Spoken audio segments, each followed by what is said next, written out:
Tara sa araw na ito at dadalhin kita sa isa sa pinakamasisayan at mapayapang destinasyon dito sa Dapitan City sa Zamboanga del Norte, ang Rizal Landing Site.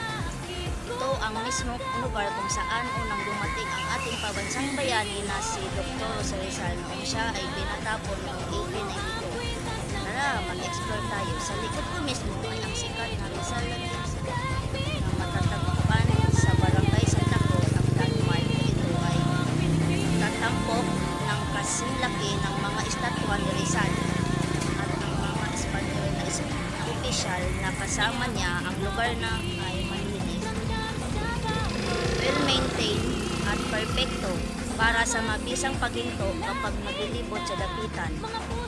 Rizal dito sa dapitan noong Hulyo 17 na 1892. Pagkatapos na ipinatapon ng pamalaang Espanyol, 4 na taon siyang nagtusto sa lungsod na ito.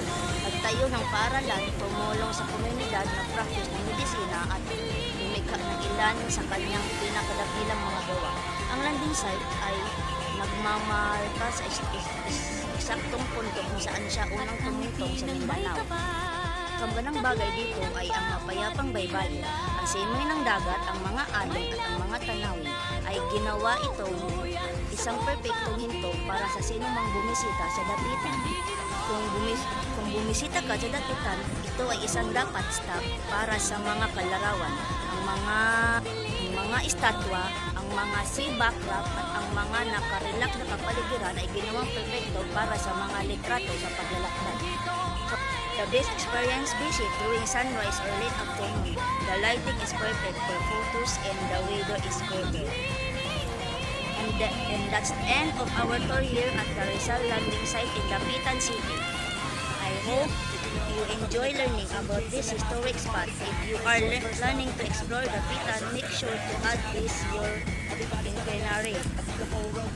Thank you for joining me today. I'm Anjanito Bito, your tour guide. Don't forget to like, comment, and subscribe for more travel videos. See you in my next video. Located Barangay Santa Cruz, Dapitan City. Entrance is free.